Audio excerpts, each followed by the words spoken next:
إن الحمد لله نحمده ونستعينه من يهده الله فلا مضل له ومن يضلله فلا هادي له وأشهد أن لا إله إلا الله وحده لا شريك له وأشهد أن محمدا عبده ورسوله فإن خير الكلام كلام الله وخير الهدي هدي محمد وشر الأمور محدثاتها وكل محدثة بدعة وكل بدعة ضلالة. صبحكم ومساكم. فقد قال النبي عليه الصلاة والسلام بعثت أنا والساعة كهاتين. أما بعد، فأعوذ بالله من الشيطان الرجيم. بسم الله الرحمن الرحيم. قاف والقرآن المجيد بل أجبوا أن جاءهم منذر منهم فقال الكافرون هذا شيء عجيب فذكر بالقرآن من يخاف وعيد. அல்லாஹ்வை புகழ்ந்து அவன் தூதர் முஹம்மது அலைஹி ஸலாத்து வஸ்ஸலாம் அவர்கள் மீதும் அவர்கள் கொண்டு வந்த சத்தியத்தை அல்லாஹ்வின் திருப்தியை நோக்கமாக கொண்டு அதனை பின்பற்றி மரணித்து விட்ட முஸ்லிம்கள் இறுதி நாள் வரைக்கும் அதே சத்தியத்தை உள தூய்மையோடு பின்பற்றி மரணிக்கவிருக்கின்ற அத்தனை முஸ்லிம்களின் மீதும் அல்லாஹுடைய சாந்தி உண்டாவதாக. அவர்கள் அனைவரையும் அந்த அல்லாஹ் மன்னித்து அவனது உயர் வெகுமதியாகிய சுவனங்களிலே அவர்களை நுழைவித்தருள்வானாக. ஒரே படைப்பாளனான அல்லாஹ்வின் சில வசனங்கள் 27வது அத்தியாயத்தின் 87 முதல் 93 வரைக்குமான 7 வசனங்கள். 92, 93வது வசனங்களை முதலிலே காது கொடுத்து கேட்டுக் கொள்ளுங்கள். இன்னமா உமிர்து அன் அஅபுத ரப்ப ஹாதிஹில் பல்தா அல்லதி ஹர்ரமஹா வலஹு குல்லு ஷை வ உமிர்து அன் அகூன மினல் முஸ்லிமீன் வ அன் அத்லுவல் குர்ஆன். இன்று இலங்கை நாட்டிலே ஒரே அல்லாஹ்வின் முக்கிய இரு படைப்பினங்களில் ஒன்றான மனிதர்கள், இவர்கள் மீதான ஆட்சி அதிகாரம் குறிப்பிட்ட ஒரு சாராருக்கு வழங்கப்பட்டுள்ளது. மனிதன் தற்போது வாழ்ந்து கொண்டிருக்கின்ற ஒரு உலக வாழ்வு. மனிதர்கள் அனைவரும் இதனை நாம் அறிந்திருக்கின்றோம், அனுபவிக்கின்றோம். இந்த வாழ்வில் அனைத்து மனிதர்களுக்கும் நீதம், உலக வாழ்வில் முடியுமான தங்களது விருப்புகளை அடைதல், ஒருவர் மற்றவரோடு அன்பு கொண்டு நிம்மதியாக மகிழ்ச்சியாக வாழுவது, ஒட்டுமொத்தத்தில் இந்த உலக வாழ்வை சிறப்பிப்பது. இந்த விடயத்தில் கவனம் செலுத்துகின்ற ஏனையவர்களை விட பல்வேறு வகையில் சிறந்த ஒரு நல்லெண்ணத்துடனும் அனைவரும் இந்த வாழ்வை மகிழ்ச்சியாக அனுபவிக்க வேண்டும் என்பதற்காக பாடுபடுகின்ற ஒரு சாராரிடம் அல்லாஹ் தனது ஆட்சி அதிகாரத்தை கொடுத்திருக்கின்றார்.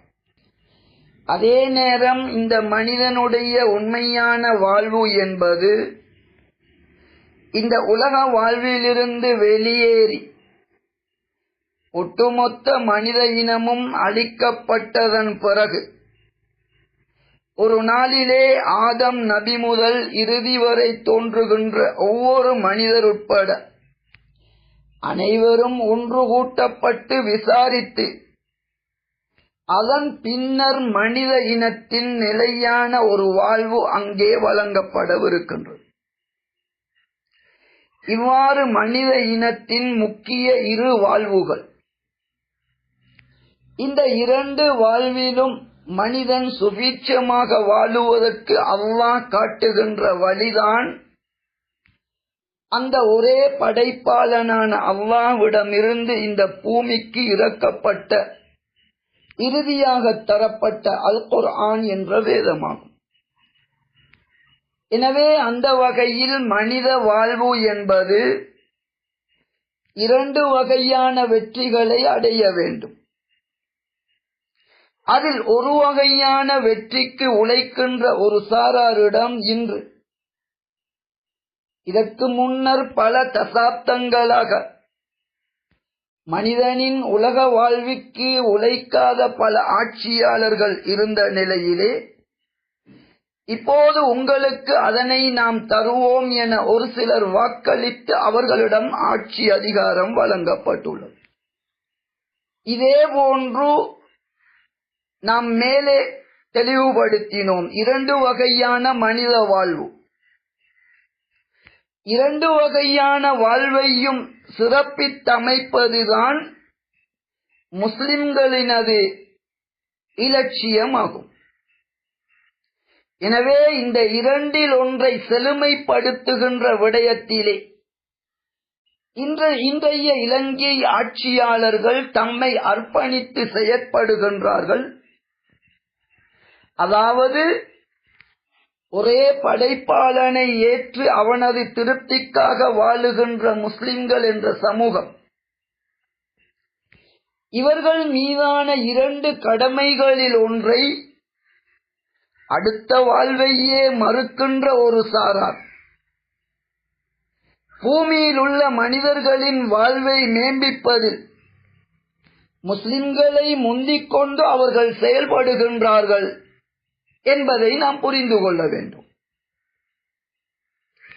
இப்போது மனிதனை படைத்த அல்லாஹ் காலத்துக்கு காலம் அவர்களில் ஒருவரை தேர்வு செய்து, நேரடியாக மனிதர்களிடம் பேசாத அந்த அல்லாஹ் மனிதர்களில் ஒருவரை தேர்வு செய்து அவர் மூலமாக மனிதனின் 2 வாழ்வும் சிறப்புறுவதற்காக அதற்கான வழியை அல்லாஹ் காட்டுகின்றான். இறுதியாக அனைத்து மனிதர்களுக்கும் பொதுவாக முஹம்மது என்ற மனிதரை அவன் தேர்வு செய்தான்.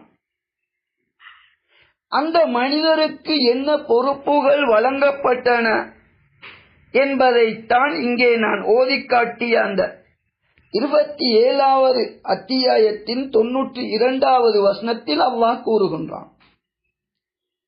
அதன் கருத்து என்ன? ஒட்டுமொத்த உலகிலும் மைய புள்ளியாக அமைந்திருப்பது மக்கா என்ற நகரமாகும். அந்த நகரத்தை புனித பூமியாகவும் அல்லாஹ் ஆக்கியிருக்கின்றான்.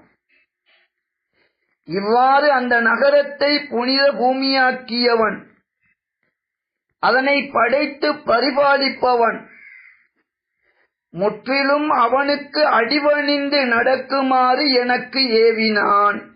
இது முதலாவது விடயம்.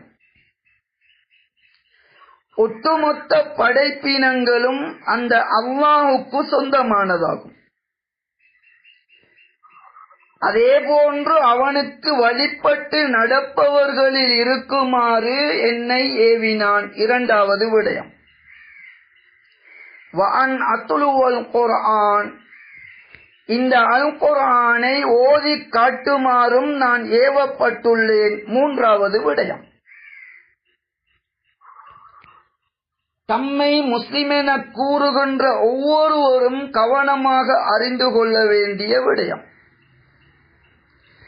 அதே போன்று மனிதனின் 2 வகையான வாழ்வில் இப்போது நாம் அனுபவித்துக் கொண்டிருக்கின்ற வாழ்வின் சிறப்புக்காக முஸ்லிம்களை முந்திக் கொண்டு பல தியாகங்களோடு செயற்படுகின்ற இன்றைய இலங்கை அரசு இவ்வாறான முஸ்லிம் சமூகத்தின் 2 கடமைகளில் ஒன்றை சிறப்பாக செய்கின்ற அவர்களும் கவனம் செலுத்த வேண்டிய முக்கிய ஒரு விடயத்தை இந்த வசனங்களிலே அல்லாஹ் சொல்லுகின்றான். ஒட்டுமொத்த மனிதர்களுக்கும் படைத்தவனான அல்லாஹ் மனிதர்களுக்கான செய்தியை எட்டி வைக்கும் பொறுப்பு சுமத்தப்பட்ட அந்த நபி மீது 3 கடமைகளை சுமத்துகின்றான். முதலிலே படைப்பாளனான அந்த அல்லாஹுக்கு முற்றிலும் வழிபட்டு நடக்க வேண்டும். இரண்டாவதாக, மனிதர்களில் யாரெல்லாம் அந்த படைப்பாளனை ஏற்று அவனுக்கு உண்மையிலேயே வழிபடுகின்ற முஸ்லிம்களாக இருக்கின்றார்களோ அவர்களில் ஒருவராக இருக்க வேண்டும். இரண்டாவது கட்டளையாக கொடுக்கின்றான். மூன்றாவது கட்டளை, ஒவ்வொரு மனிதனும் வாழ்வின் இரண்டாம் கட்டம் நிலையான வாழ்வு, அந்த மரணத்தின் பின்னரான வாழ்விலே வெற்றி பெறுவதற்கான ஒரே வழிகாட்டலாகிய குர்ஆனை அவர்களுக்கு எடுத்து கூற வேண்டும் என்று 3 விடயங்களை அல்லாஹ் தனக்கு ஏவியதாக இந்த இடத்தில் மனிதர்களுக்கு அல்லாஹ்வின் செய்தியை எத்தி வைக்க கடமைப்பட்ட நபி அவர்கள் கூறுகின்றார். அதன் பிறகு அல்லாஹ் கூறுகின்றான், யார் இந்த குர்ஆனின் வழிகாட்டலை கொண்டு நேர்வழி அடைகின்றாரோ அவன் தனக்குத்தானே அந்த நேர்வழியை அடைந்து கொள்ளுகின்றான். குர்ஆனின் வழிகாட்டலை புறக்கணித்து அந்த நேர்வழி கிடைக்கப் பெறாமல் யார் பயணிக்கின்றாரோ அவர்களை நான் எச்சரிக்கின்றேன் என்று அந்த அல்லாஹ்வின் தூதர் கூறுகின்றார்.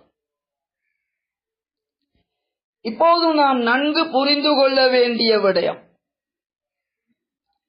குர்ஆனின்படி அல்லாஹ்வின் திருப்தியை எதிர்பார்த்து வாழுகின்றவர்கள்தான் சுவனம் என்ற வாழ்வின் இரண்டாவது பகுதியிலே வெற்றி பெற முடியும். நாம் நபியாக ஏற்றிருக்கக்கூடிய அந்த நபி அவர்கள் தாமும் அந்த வழியிலே ஒரு முஸ்லிமாக வாழ்ந்து மரணித்தார்கள். அவ்வாறு வாழுவதற்கான குர்ஆனுடைய வழிகாட்டலை, குர்ஆனை கொண்டு மக்களை நேர்வழியின்பால் அழைத்தார்கள். இந்த குர்ஆன் என்பது இப்போது நாம் அனுபவிக்கின்ற உலக வாழ்வில் மேம்படுவதற்கான வழியையும் காண்பிக்கின்றது.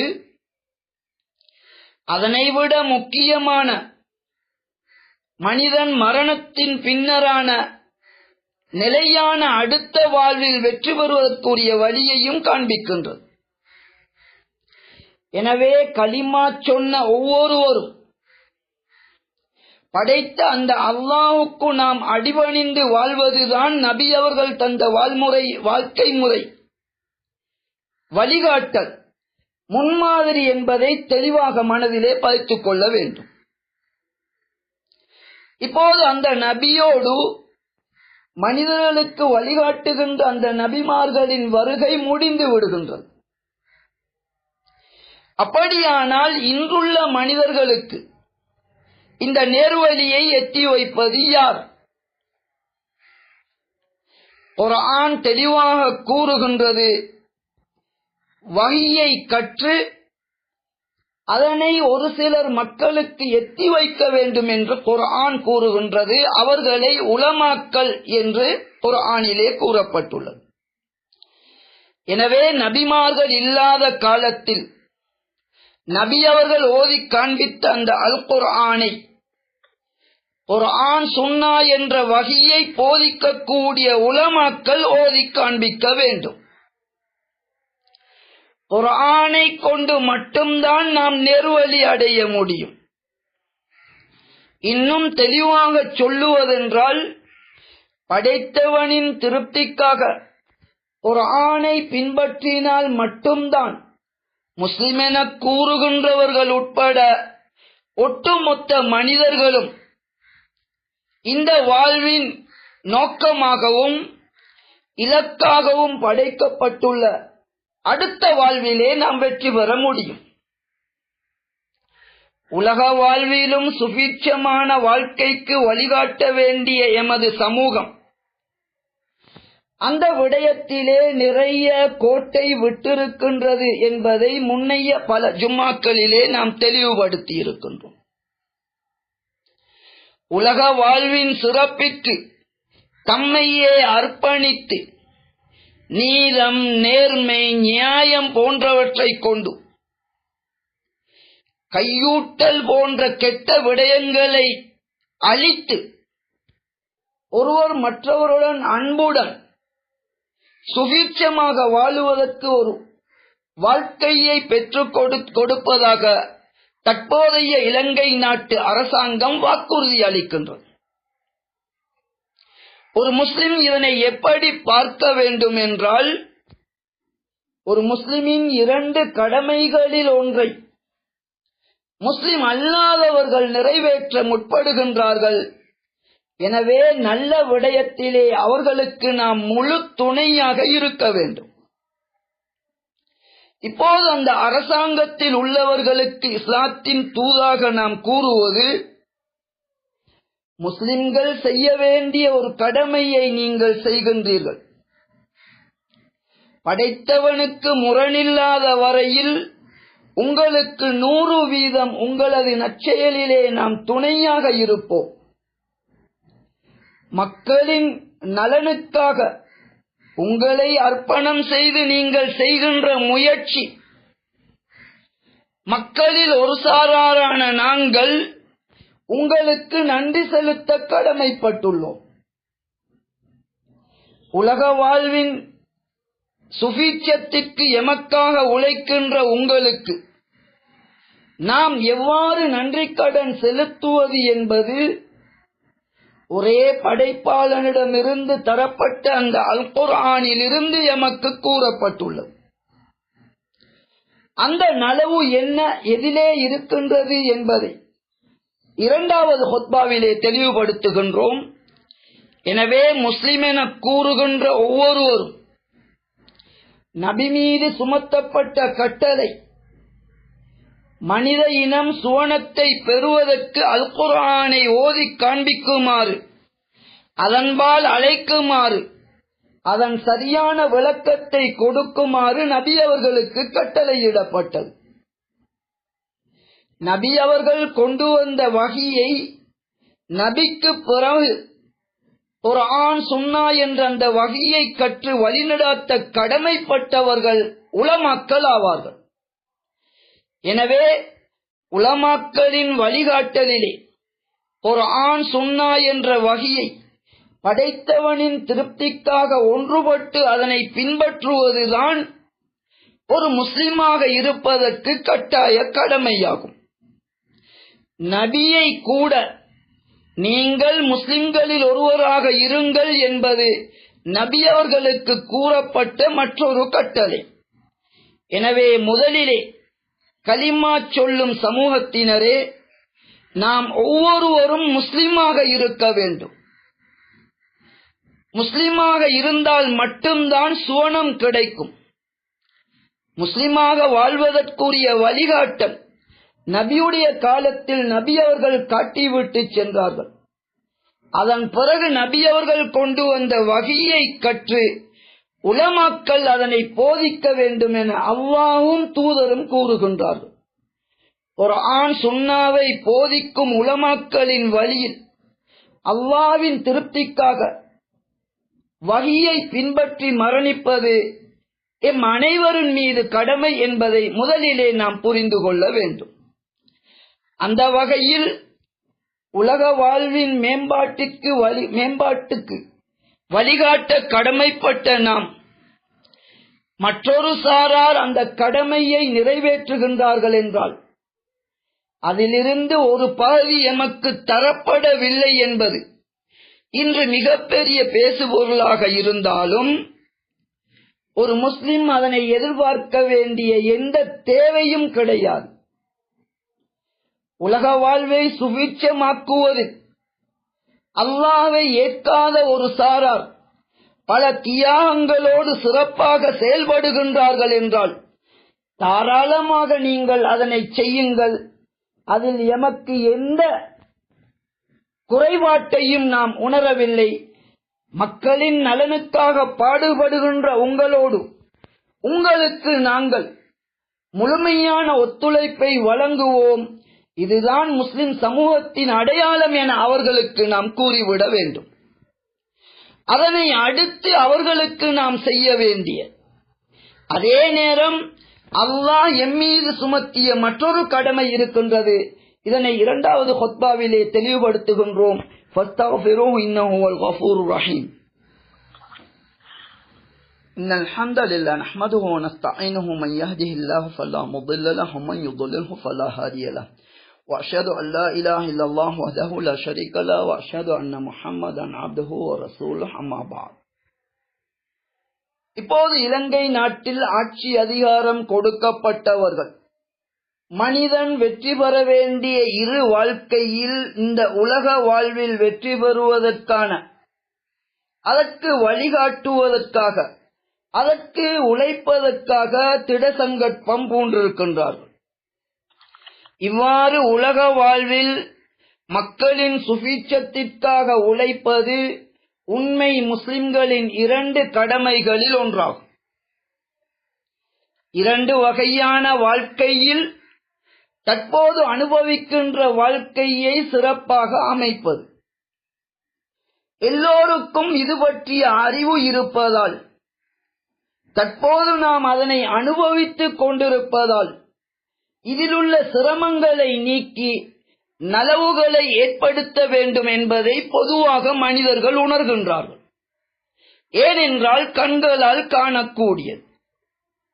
இப்போது மனித அறிவு என்பது மனித வாழ்வின் 2 வகைகளில் ஒன்றான மரணத்திற்கு பின்னரான வாழ்வை உலகிலுள்ள அறிவை தேடுகின்ற எமது சக்திகளால் அறிந்து கொள்ள முடியாது. எனவே இப்போது இலங்கையில் ஆட்சி அதிகாரம் பெற்றவர்கள் மரணத்தின் பின்னரான வாழ்வை அவர்கள் நம்புவதில்லை. மனிதனின் வாழ்வின் இலட்சியத்தை அறியாதவர்களாக இருக்கின்றார்கள். உலகிலே வாழும்போது காணக்கூடிய பல அத்தாட்சிகளை அல்லாஹ் வைத்திருக்கின்றான். அதே நேரம் இங்கே நாம் நினைவுபடுத்திய 27வது அத்தியாயத்தில் 87 முதல் இறுதி வரைக்குமான 7 வசனங்களிலே இறுதியான வசனம் என்னவென்றால், வகூலில் ஹம்துலில்லாஹ், அனைத்து புகழும் ஒரே படைப்பாளனான அல்லாஹ்வுக்குரியது. சயுரீக்கும் ஆயாத்திஹி, அவனது சில அத்தாட்சிகளை அவன் எதிர்காலத்திலே உங்களுக்கு காண்பிப்பான். ஃபதஅரிஃபூனஹா, அப்போதுதான் அந்த அத்தாட்சிகளை நீங்கள் அறிந்து கொள்வீர்கள். வமா ரப்புக பிகாஃபிலின் அம்மா தஅமலூன், இப்போது நீங்கள் செய்யக்கூடியவற்றிலே படைப்பாளனான அல்லாஹ் அவற்றை கண்டுகொள்ளாமல் இல்லை, அவற்றை புறக்கணித்தவனாக இல்லை என்று அல்லாஹ் கூறுகின்றான். எனவே மனிதனின் இந்த முதல் வாழ்வின் சுபீட்சத்திற்கு தங்களை அர்ப்பணித்து உழைக்கின்ற இன்றைய இலங்கை நாட்டின் ஆட்சியாளர்கள் இவ்வாறு மனித நலனுக்காக உழைக்கின்ற உங்களுடைய நிலையான ஒரு வாழ்வின் நலனின்பால் உங்களை அழைக்கின்றோம். அல்லாஹ்வின் படைப்பினத்திலே நீங்கள் கண்டறியக்கூடிய, உலகிலே தெரிந்து கொள்ளக்கூடிய ஒரு வகையான அறிவு இருக்கின்றது. எனவே அவற்றை அறிந்து உலக வாழ்விலே ஒவ்வொருவரும் சிறப்புறுவதற்கு நீங்கள் உழைக்கின்றீர்கள். ஆனால் மரணத்தின் பின்னர் இதே போன்ற ஒரு வாழ்க்கை இருக்கின்றது. அந்த வாழ்க்கை முடிவுற மாட்டாது. 87 முதல் 90 வரைக்குமான இந்த 27வது அத்தியாயத்தின் வசனங்கள், திடீரென ஒரு நாள் ஒரு மிகப்பெரிய சப்தம், சூர் என்று சொல்லப்படும் எக்காலம் ஊதப்படும். வானம் பூமியில் உள்ளவர்களில் அல்லாஹ் நாடுகின்ற ஒரு சிலரை தவிர அனைவரும் திடுக்குற்று விடுவார்கள். ஒரே படைப்பாளனான அல்லாஹ்வுக்கு அனைவரும் தலை சாய்த்தவர்களாக, உலகிலே பெரும் ஆட்சிகளை கையில் வைத்திருந்தவர்கள் கூட அந்த ஒரு நாளில் மீண்டும் கொண்டு வரப்படுவார்கள். நிலையாக நிற்கின்ற மலைகளாக நீங்கள் காணுகின்றீர்கள். மேகம் ஓடுவதையும் பார்க்கின்றீர்கள். நிலையாக தரித்து நிற்கக்கூடியது என காணுகின்ற மலைகள் அந்த நாளிலே மேகம் போன்று காற்றிலே அடித்துச் செல்லப்படும். ஒவ்வொரு படைப்பினத்தையும் மிகச் சிறப்பாக படைத்தவன் அல்லாஹ். நீங்கள் செய்யக்கூடிய ஒவ்வொன்றையும் அவன் அறிந்திருக்கின்றான்.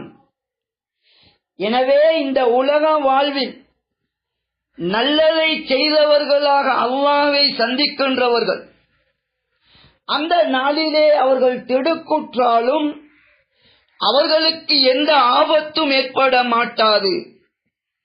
அதே நேரம் உலக வாழ்வில் கெடுதிகள் செய்தவர்கள் அவர்கள் நெருப்புகளிலே முகம் குப்புற எரியப்படுவார்கள். நீங்கள் செய்த கெட்ட செயல்களுக்காக அன்றி நீங்கள் அவ்வாறு நெருப்பிலே எரியப்படுவதில்லை என்று அல்லாஹ் கூறுகின்றான். எனவே முஸ்லிம்களாகிய நாம் 2 கடமைகள் செய்ய வேண்டியிருக்கின்றது. உலகிலே மனிதர்களுடைய வாழ்வு மேம்படுவதற்கும் நாம் வழிகாட்டி உழைக்க வேண்டும். இப்போது இலங்கை அரசாங்கம் அந்த பொறுப்பை ஏற்றிருக்கின்றது. அல்ஹம்துலில்லாஹ். எம்மை வைத்துத்தான் அவர்கள் செய்ய வேண்டும் என்ற எந்த கட்டாயமும் கிடையாது. இவ்வாறு உலக வாழ்வை மட்டும் அறிந்திருக்கின்ற இவர்களுக்கு இவர்களை நாம் குர்ஆனை ஓதிக் காட்டி அழைப்பு விடுக்க வேண்டும். உலக வாழ்விலே சிறப்பு என்பது தேவையானது. இருந்தாலும் இது அழிந்துவிடக்கூடிய வாழ்க்கை. மக்களின் நலனுக்காக பாடுபடுகின்ற உங்களை உங்களது அறிவுக்கு எட்டாத படைத்தவனால் சந்தேகமற கூறப்பட்ட மரணத்தின் பின்னரான வாழ்க்கையை நம்புங்கள். முடிந்து போகின்ற வாழ்க்கையிலே வெற்றி பெற உங்களை அர்ப்பணிக்கின்ற நீங்கள் முடிவுறாத வாழ்க்கையில் நீங்கள் வெற்றி பெற வேண்டும். எனவே முஸ்லிம்களாகிய நாங்கள் உங்களை ஒரே படைப்பாளனான அல்லாஹ்வின்பால் அழைக்கின்றோம். உங்களது அறிவை கொண்டு தெரிந்து கொள்ள முடியாத ஆனால் நிச்சயமாக நடக்கவிருக்கின்ற விடயங்களை உங்களுக்கு நாம் எத்தி வைக்கின்றோம்.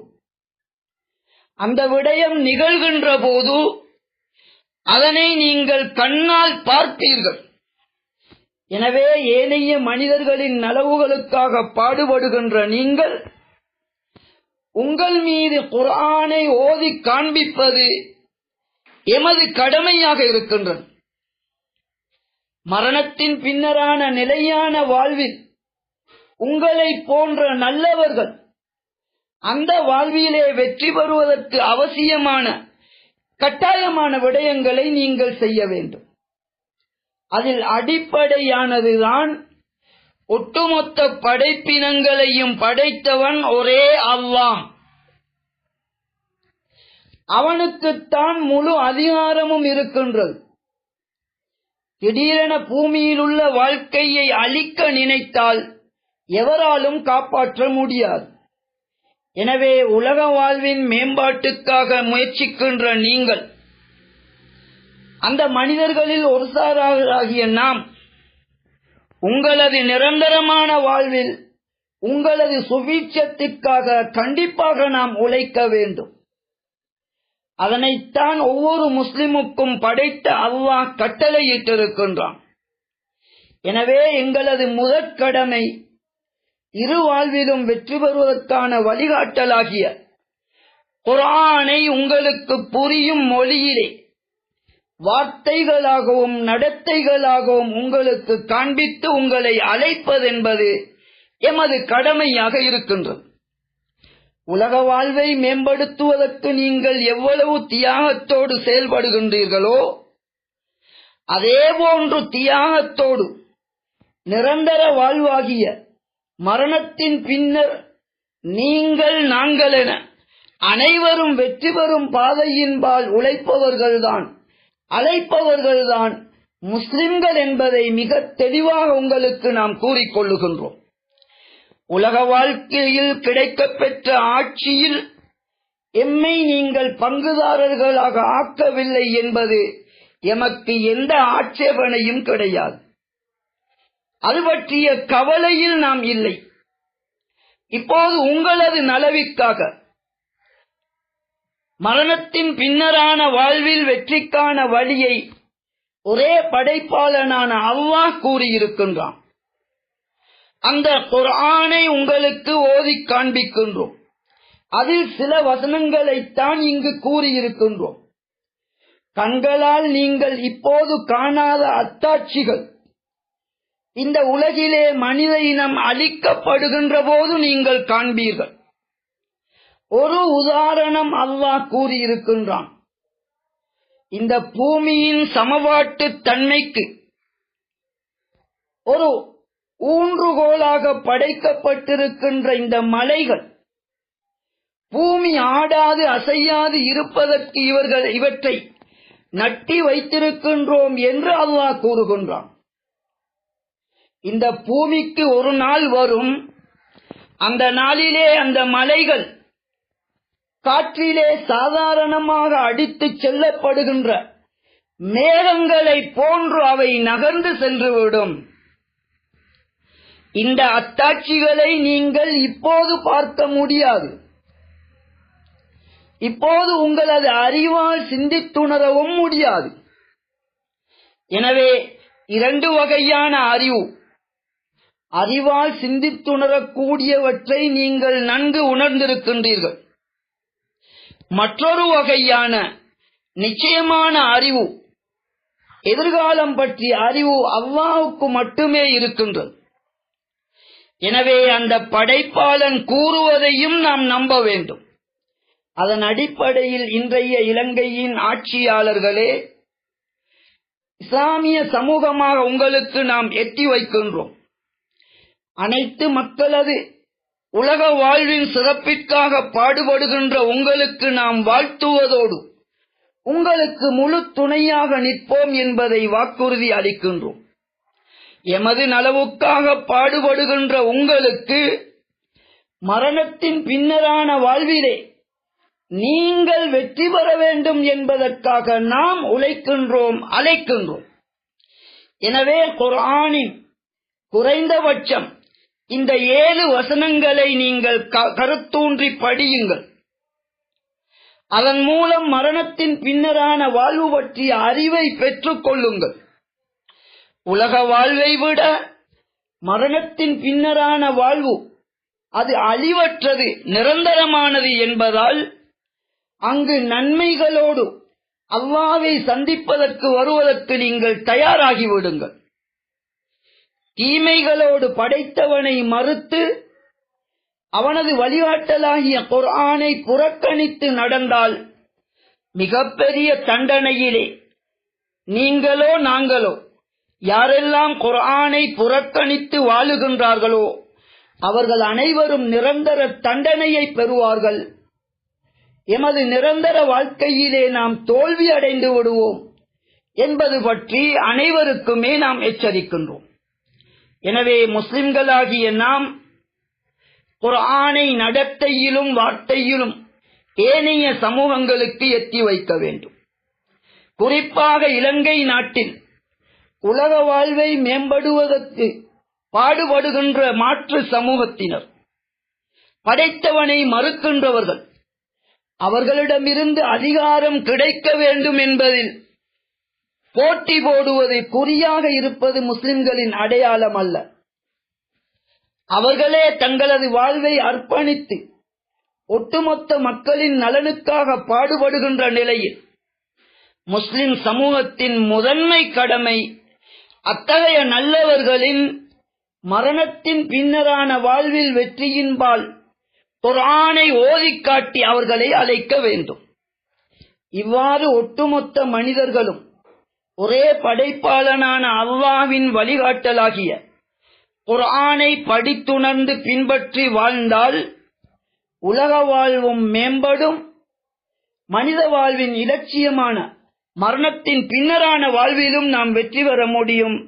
இந்த அழைப்பின்பால் ஒன்றிணையுமாறு இலங்கை அரசாங்கம் உட்பட அனைத்து மதங்களில் உள்ளவர்கள், கொள்கையில் உள்ளவர்களையும் ஒரே படைப்பாளனை அறிந்து உலகிலும் சிறப்பான வாழ்வை அடைந்து மரணத்தின் பின்னரான வாழ்விலே வெற்றி வருவதற்கு நாம் பணிவோடு அன்பாக ஒவ்வொரு மனிதரையும் அழைக்கின்றோம். இவ்வாறு அழைப்பதென்பது எமது வாழ்வில் வெற்றி பெறுவதற்கு அல்லாஹ்வினால் எமக்கு தரப்பட்ட கடமை என்பதையும் நாம் புரிந்து கொள்ள வேண்டும். கடமையை நிறைவேற்றி படைத்தவனின் திருப்தியை பெற்று மரணத்தின் பின்னரான வாழ்வில் நிரந்தர வெற்றி அடையும் முஸ்லிம்களாக மரணிக்கும் பாக்கியத்தை அல்லாஹ் எம் அனைவருக்கும் தந்தருள்வானாக. அகூலு ஹாதா வ அஸ்தக்ஃபிருல்லாஹ லி வ லிசாயிரில் முஸ்லிமீன வல் முஸ்லிமாத்.